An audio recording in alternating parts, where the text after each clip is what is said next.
왜 인간은 공간을 만들고 그 안에 자신을 담아왔을까요? 수천 년 전 끝도 없이 흐르는 나일강 물길을 따라 사람들은 돌을 나르고 쌓고 맞췄습니다. 그렇게 피라미드는 하늘을 향해 세워졌는데요. 하지만 무덤이라고 알려져 있는 거대한 구조물은 단순한 무덤이 아닙니다. 이집트라는 제국이 작동하고 있었다는 증거, 나일강이 통합된 물류망이자 사회 시스템으로 기능하고 있었음을 보여주는 거대한 선언이었는데요. 공간인간은 그런 공간의 언어를 읽는 책입니다.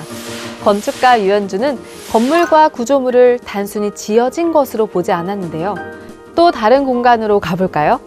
도서관 속 책장 사이를 걷던 당신은 문득 한 책과 마주합니다. 오래전 누군가의 머릿속에서 태어난 생각이 지금 이 순간 당신의 머릿속으로 들어와 또 다른 생각을 만들어냅니다. 그건 단순한 정보가 아닌 생각의 유전자라는 것이죠.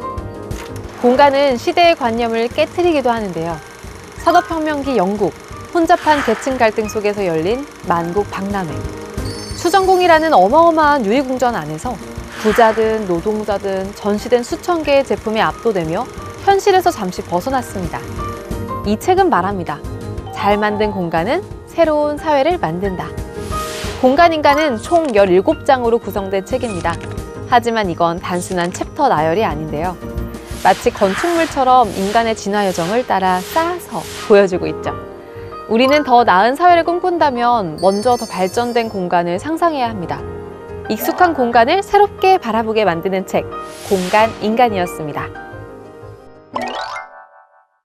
왜 어떤 곳은 들어서는 순간 마음이 편안해지고 어떤 곳은 어깨에 힘이 들어갈까요? 매일 걷는 길, 매일 앉는 의자, 매일 지나는 공원. 그 공간들이 우리 삶을 설계하고 있었다면 어떨 것 같으세요? 모든 날, 모든 장소는 건축기자 최민기가 미국 메릴랜드에서 1년간 생활자로 지내며 발견한 평범한 공간들 속 질문과 통찰을 담은 책입니다. 팬데믹의 한복판, 6살 난 딸과 떠난 낯선 도시. 여행자가 아닌 생활자로서 아주 일상적인 장소들을 탐험하며 익숙한 공간을 다시 보게 되는데요. 한국의 학교와 달리 울타리가 없는 교정, 지역 주민들이 오가는 장터가 열리는 운동장, 장애 아동도 함께 어울릴 수 있도록 설계된 놀이터, 통학권 이탈을 당연하게 받아들이는 자연보호 중심의 공원까지. 그가 마주한 공간들은 하나같이 다정하고 조용하게 말을 걸어옵니다. 우리는 이렇게 살아가고 있어요. 당신은 어떤가요? 미끄럼틀의 곡선과 미술관 복도 타일의 줄눈, 식탁에 앉은 사람들의 거리감, 학교 운동장을 바라보는 울타리의 유무 같은 디테일을 통해 독자가 직접 장면을 떠올리고 그 안에서 느낄 수 있게 이끄는데요. 그 관찰의 끝에서 익숙한 것들에 대해 질문하게 만들죠. 우리는 왜 이렇게 살아가고 있지? 삶의 질은 결국 공간이 결정짓는다는 사실. 당연하게 생각했던 고정관념에서 벗어나 일상에 물음표를 던지게 만들어주는 모든 날, 모든 장소였습니다. 우리는 왜 반복해서 해로운 것을 선택할까요? 알면서도 멈추지 못하는 그 욕구는 어디서 비롯되는 걸까요? 정신과 레지던트로 촉망받던 의사 칼 에릭 피셔. 어느 날 눈을 떠보니 그는 병원 침대에 누워 있었습니다. 그곳은 뉴욕에서 악명 높은 공공병원 벨뷰였죠. 옆 병실에는 같은 이유로 수십 번이나 재입원한 노인이 있었고, 병동 복도에서는 새로 입소한 환자가 폭력적으로 주먹을 휘두르고 있었는데요. 그 혼돈의 공간에서 그는 비로소 중독의 실체와 마주하게 됩니다. 중독의 역사는 그가 직접 겪은 중독과 회복의 여정을 바탕으로 쓴 책입니다. 저자는 철학과 종교, 과학과 사회학을 넘나들며 인류가 중독이라는 현상과 어떻게 싸워왔는지를 집요하게 추적합니다. 예를 들어 미국은 알코올 중독 문제를 해결하기 위해 우드로 윌슨 대통령 시절 금주법을 시행했죠. 하지만 그 결과는 알코올 단절이 아닌 미국을 마약 중독 국가로 만들었는데요. 술을 끊는 고통이 얼마나 큰지는 끊어보려고 노력한 사람만이 아실 겁니다. 그 고통을 줄여주려고 의사들이 마약성 진통제를 집중적으로 처방하면서 아편 중독자들이 늘게 된 거라고 합니다.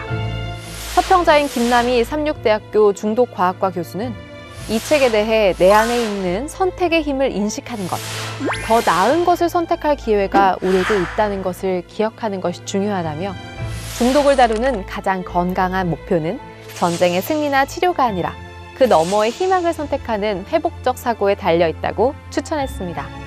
우리는 모두 무언가에 빠지고 반복하고 갈망하며 살아갑니다. 그렇다면 지금 이 순간 우리는 중독이라는 스펙트럼의 어디쯤에 서 있는 걸까요? 그 질문에 함께 머물고 끝까지 동행해주는 책, 바로 중독의 역사입니다. 국회도서관과 함께하는 화제의 책. 첫 번째로 소개할 책은 21세기 택리지입니다. 조선시대의 대표적 인문지리서 택리지의 묘사에서 출발해 오늘날의 모습에 이르기까지 태백, 평창, 정선의 지역을 살펴보자면 세 지역은 어딜 가도 큰 탄광촌이 있었다고 하는데요. 전국 각지 노동자들이 찾아왔기에 사투리가 모두 들려 13도 공화국이라고 불렀다고 합니다. 이렇듯이 21세기 택리지는 각 계절에 맞춰 우리나라 각지의 특색과 매력을 전해주고 있습니다. 다음으로 소개할 책은 위스키 수업인데요. 세계 5대 위스키 생산지에서 새롭게 떠오르는 신규 생산지까지 10가지 키워드로 위스키를 다뤘습니다. 일본 위스키 파트에서는 니카 프롬 더 배럴 블렌디드 위스키를 소개하는데요. 사각형의 납작한 병 모양은 작은 위스키 한 조각처럼 보이며 맛 또한 작지만 강한 풍미가 느껴진다고 합니다.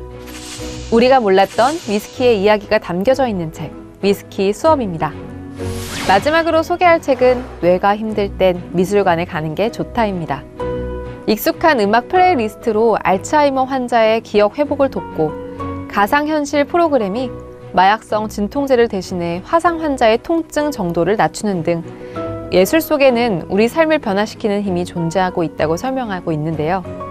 과학적인 근거를 통해 지친 삶을 환기하는 예술 활동의 의미를 생각해 볼 수 있게 도와주고 있습니다.